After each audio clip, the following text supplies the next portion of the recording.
వేదిక మీద ఉన్నటువంటి అతిరథ మహారథులకి, తెలుగుదేశం పార్టీ కుటుంబ సభ్యులకి, వేదిక ముందున్నటువంటి తెలుగుదేశం పార్టీ కుటుంబ సభ్యులందరికీ కూడా ముందుగా హృదయపూర్వక నమస్కారాలు తెలియజేస్తా ఉన్నా. ఈరోజు ఇప్పటికే అనేక మంది పెద్దలు అనేక విషయాలు మాట్లాడారు. నేను స్థానిక శాసనసభ్యుడు ఒక ద్రోహి గురించి మాట్లాడబోతా ఉన్నాననే విషయాన్ని గుర్తు చేస్తా ఉన్నా.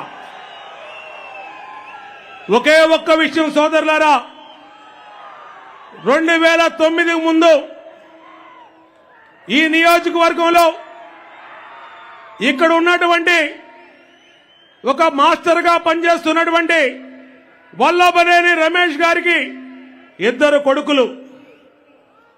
2009 ముందు వీళ్ళిద్దరూ కూడా పక్కింటోడు కూడా తెలియదు, ఎవరికి కూడా తెలియదు. 2009లో ఆనాడు తెలుగుదేశం పార్టీ విజయవాడ పార్లమెంటు అభ్యర్థిగా వంశీ అనే వ్యక్తిని తీసుకొచ్చి మా అందరికీ ఆనాడు చంద్రబాబు నాయుడు గారు పరిచయం చేసి ఇతను పార్లమెంట్ అభ్యర్థిగా పెడుతున్నారంటే అప్పుడు ఎవడా ఈ వంశీ అని ఆలోచించాం. ఒక యువకుడు చదువుకున్నవాడని చెప్పి చంద్రబాబు నాయుడు గారు అవకాశం ఇచ్చారు. నేను అడుగుతా ఉన్నా, 2009లో తెలుగుదేశం పార్టీ నీకు అవకాశం ఇవ్వకపోతే, ఆ రోజు నువ్వు ఓడిపోయావు, అయినా సరే నీకు అవకాశం ఇవ్వకపోతే నీ పేరు గాని నీ మొహం గాని ఎవరికన్నా తెలిసేదాని ఈ సందర్భంగా అడుగుతా ఉన్నా. నీ నియోజకవర్గంకి వచ్చి అడుగుతా ఉన్నా, గన్నవరం నుంచి అడుగుతా ఉన్నా.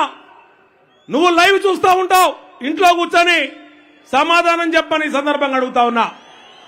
ఎవడ్రా నువ్వు వంశీగా? నువ్వు ఎవడ్రా? నువ్వు ఎక్కడి నుంచి వచ్చావురా? నువ్వు తెలుగుదేశం పార్టీ పెట్టిన భిక్షరా నీకు? ఈ గన్నవరం నియోజకవర్గం తెలుగుదేశం పార్టీ అడ్డా.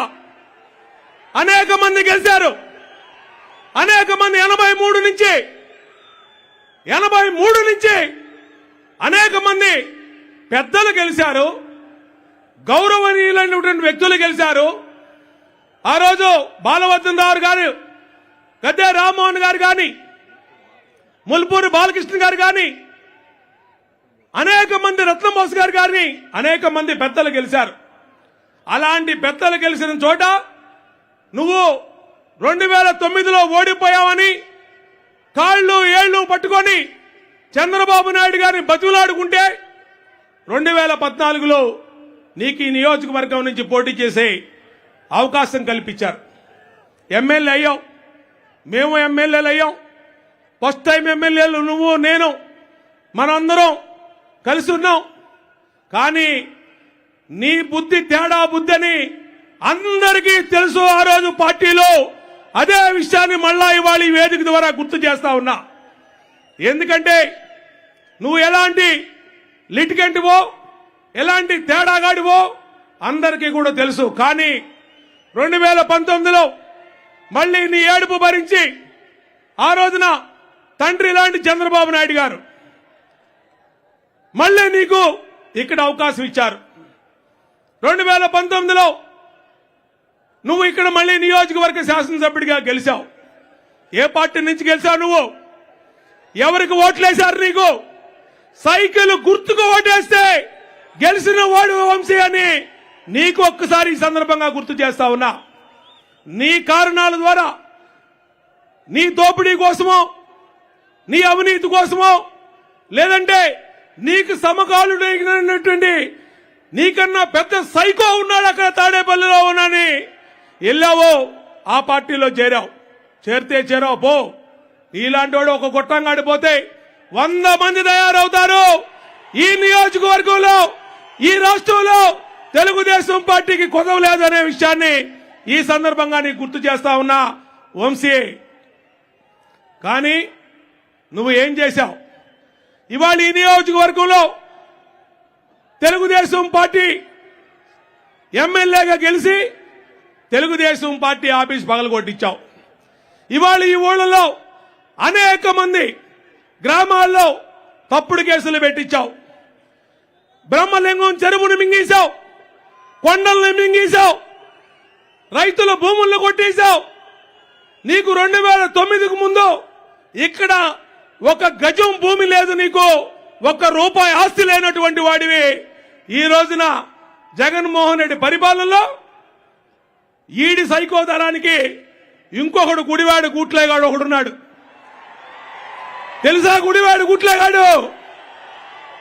ఈడికి ఆడుతోడయ్యి వాడు వీడు కలిపి జిల్లాని దోసుకోవడం మొదలు పెట్టారు. ఒక విషయం కాదు, నానా పాపాలు. ఆఖరికి ప్యాకాట క్లబ్లు, క్యాసినోలు, కోడి పందాలు, పశువుల పందాలు, ఒకటి కాదు, డబ్బు ఎక్కడొస్తే అక్కడ. పాతబాడు పక్కన ఈ గన్నవరం నియోజకవర్గంలో ఉన్న కొండలన్నీ కొట్టేశారు. బ్రహ్మలింగం చెరువంతా తవ్వేశారు. ఎక్కడా ఒక కొండ లేదు. ఈ రోజు కూడా ఇప్పుడు చెప్తా ఉన్నా, ఇక్కడే పోలీసు అధికారులు ఉన్నారు. మీరెవరైనా పట్టుకోవడానికి వస్తే నాతో రండి.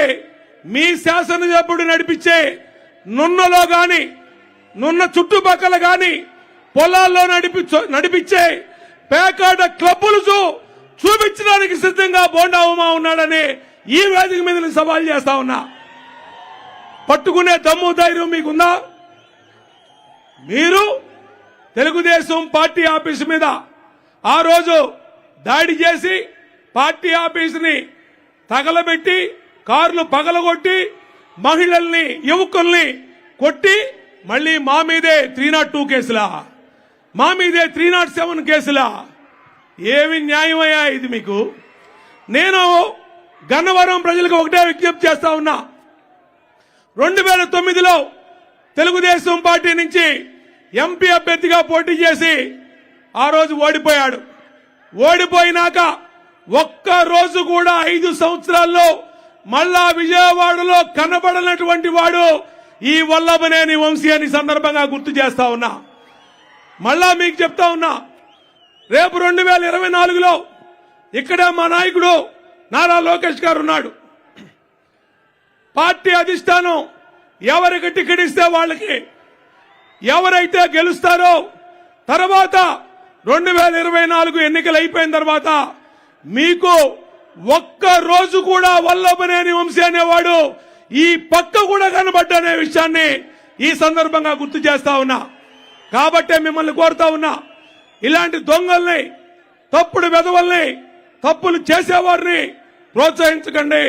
రాబోయే రోజుల్లో నీతి నిజాయితీలుగా పనిచేసి, ఇవాళ అంటా ఉన్నాడు, నేను ఎక్కడికి వెళ్ళినా బ్యాగులో డబ్బులు వేసుకొని గన్నవరం నియోజకవర్గంలో ఊళ్ళలో వేలుకు వేలు పంచుతున్నాను, వేలు ఇస్తున్నానని. ఎవడమ్మా మొగుడు సొమ్మురా ఆ డబ్బులంతా? ఎవడమ్మా మొగుడు సొమ్మురా ఆ డబ్బులంతా అని అడుగుతా ఉన్నా. బ్రహ్మలింగం చెరువులో కొట్టేసిన డబ్బులు, కొండలు కొట్టేసిన డబ్బులు, ప్లాకాట క్లబ్బుల్లో డబ్బులు, క్యాసినోలు ఆడిచ్చిన డబ్బులు, పేదల రక్తం పీల్చిన డబ్బుల్ని మళ్లీ పేదవాళ్లకే పప్పు బెల్లాల్లాగా ఇస్తూ రేపు ఎలక్షన్లో అంట వీడు వేలిచ్చి ఓటు కొంటాడంట. అంటే గన్నవరం ప్రజలు అమాయకులా? గన్నవరం ప్రజలు అమ్ముడు పోయేవాళ్ళ? ఇలాంటి వెధవకి బుద్ధి చెప్పాల్సిన సమయం ఆసనమైంది.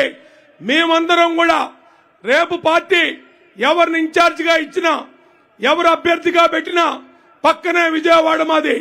మేముంటాం, మీకు అభ్యర్థికి తోడుంటాం. ఏ రోజు రమ్మన్నా గన్నవరం వస్తాం. అభ్యర్థిని, పార్టీ నిర్ణయించే అభ్యర్థిని గెలిపించుకునే వరకు, గెలిపించుకొని ఈ చిన్న సైకోగాడిని, ఈ పిల్ల సైకోగాడిని ఈ ఊరు నుంచి తరిమే వరకు మీకు అండగా ఉంటామని తెలియజేసుకుంటూ సవాల్ చేసి చెప్తా ఉన్నాం. గన్నవరంలో కోతలు కోసావు, సభ జరగనీనన్నావు, పాదయాత్ర జరగనీనన్నావు.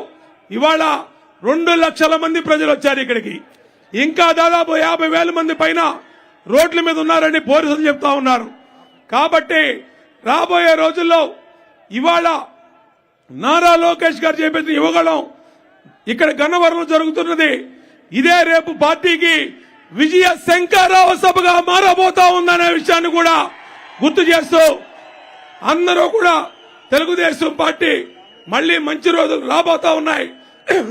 అందరూ కూడా పార్టీ వైపే ఎన్ని కష్టాలు వచ్చినా జెండా మోస్తున్నటువంటి కార్యకర్తలందరికీ పాదాభివందనం చేస్తూ రాబోయే రోజుల్లో కూడా మీరు పార్టీకి అండగా ఉండండి. మీ వెనుక మేముంటాం. ఏదన్నా తల తీయాల్సిన పరిస్థితి వస్తే ముందు మా తల ఇస్తాం, మిమ్మల్ని కాపాడుకుంటాం అనే